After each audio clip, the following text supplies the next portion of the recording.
تو ویسے کیسز میں کورٹیسول زیادہ ملے گا. کورٹیسول زیادہ ہونے سے کیا علامتیں ملیں گی کہ ہمیشہ بے چین رہنا, بے قرار رہنا, چوکنا رہنا, بھوچکا رہنا, الرٹ رہنا, اٹینٹیو رہنا, کام ڈاؤن نہ کر پانا, ریلیکس نہ کر پانا, نیند نہ آنا, ایسا ملے گا. ٹھیک, سمپل کورٹیسول کا ٹیسٹ بھی کروا سکتے ہیں.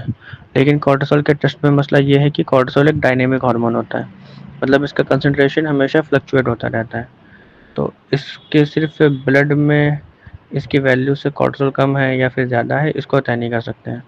تو اس کے لیے 24 آور یورینری کورٹیسول ہوتا ہے, مطلب اس میں پورے دن کی یورین کو کلیکٹ کر کے دیکھا جاتا ہے کورٹیسول کتنا ہے, پھر ایوریج نکالتے ہیں. وہ پاسبل نہیں ہے, تو پھر ہم جو کورٹیسول کا ٹیسٹ ہوتا ہے اسی سے اندازہ لگا سکتے ہیں. اگر کورٹیسول لوور لمٹ میں ہے تو اس کو پھر کم سمجھیں گے, اپر لمٹ میں ہے تو زیادہ سمجھیں گے. مارننگ ATM کورٹیسول کروا سکتے ہیں. ٹھیک, اگر یہ دکھ جاتا ہے کہ یہ کورٹیسول کی قلت کی وجہ سے جو زیادہ ACTH ہے اس کی وجہ سے اسٹون زیادہ ہے, تو اس کو ہم نزلہ بارش سمجھ کے علاج کریں گے. اس میں ہم اڈرینل انسفیشینسی سمجھیں گے, اور اڈرینل انسفیشینسی کو ذوف دماغ بارش سمجھیں گے. اس کے لیے دماغ کو گرم کرنے والی, بخار کو ختم کرنے والی گرم ادویہ کا استعمال کریں گے.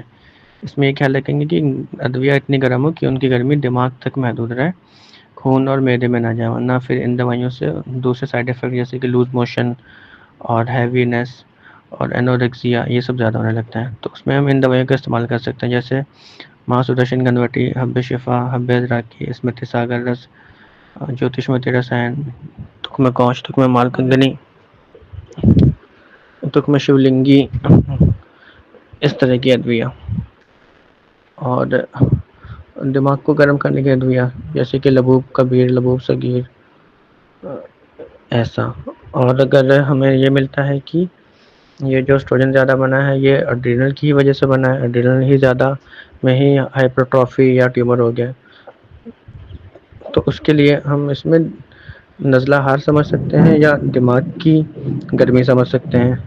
تو اس طریقے کی دوائی دیں گے جو دماغ کو طاقت دے لیکن تاثیر میں ٹھنڈی ہوں, اور محللات بھی لگا دیں گے ٹھنڈے, جیسے کہ اس میں ہم دے سکتے ہیں خمیرہ سنجل سادہ, خمیرہ زبان سادہ, مفردہ بارد. اور اس کے ساتھ ساتھ جیسے صفوف بنا سکتے ہیں خود کا, بال چھڑ, مغز تخم کدو, چہار مغز, براہمی, شنکھ پشپی, ٹگر, وچ. اسی میں ہم اور ادویہ ملا سکتے ہیں اس کی اسپیڈ کو تیز کرنے کے لیے, جیسے سپتامرت لو, زہر مورا پشٹی, پروال پشٹی, مکتا پشٹی, اسمرتی ساگر رس, براہمی وٹی, بدھی ودک, اس طرح سے کر سکتے ہیں. اور ٹیومر جو ہے اس کو تحلیل, جو اڈرینل میں ٹیومر ہے اس کو تحلیل کرنے کے لیے گلم کالا, نلس, حب رسوت, یہ سب دے سکتے ہیں. دوسری طور پر اگر ہمیں جو اسٹروجن کی زیادتی ہے وہ اڈرینل کی وجہ سے نہ ملے تو پھر وہ ٹیسٹیکلس یا اووریز کی وجہ سے ہے. تو یہ جو اسٹروجن زیادہ ہے یہ اووریز یا ٹیسٹیکل سے بننے والا ہے. اب اووریز سے اسٹروجن کیوں زیادہ بن رہا ہے, کہ اووریز سے بننے والا اسٹروجن کیوں زیادہ ہے؟ دو ہی چیزیں ہو سکتی ہیں, یا تو اووریز ہی بہت زیادہ بنا رہی ہوں, یا پھر اووریز جتنا بنا رہی ہوں وہ باڈی سے نکل نہیں پا رہا ہو, کیونکہ جو بھی ہارمون ہوتا ہے وہ نکلتا رہتا ہے, کلیئر آؤٹ ہوتا رہتا ہے گردوں سے اور جگر سے. ٹھیک, تو اگر اووری ہی یا ٹیسٹیکل ہی زیادہ بنا رہے ہوں گے تو اووری یا ٹیسٹیکل میں ٹیومر, سسٹ, لمپ وغیرہ ہو سکتا ہے, وہ نہیں ہے تو پھر اس کا کلیئرنس کم ہو گیا ہے. کلیئرنس کیوں کم ہوا ہے, یا تو گردے سے کم ہوگا یا پھر جگر سے کم ہوگا.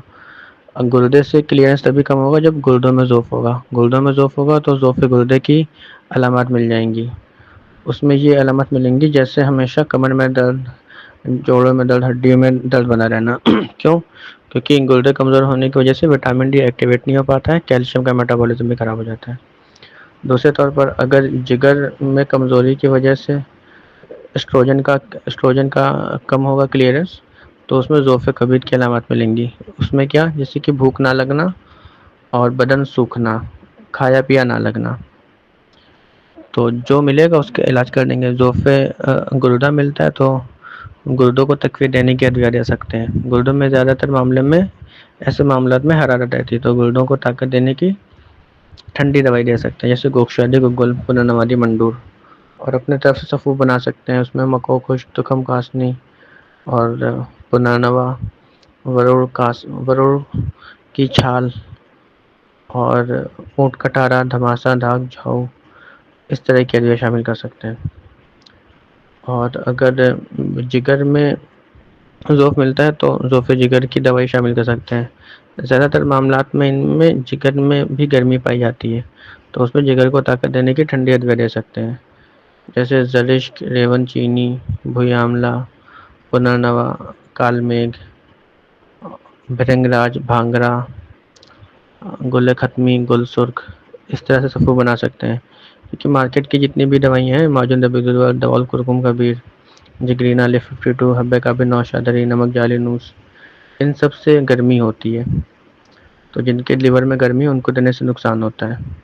پہلے اچھا رہتا ہے، لیکن پھر بعد میں سب کو کمپلینٹس ہونے لگتی ہیں۔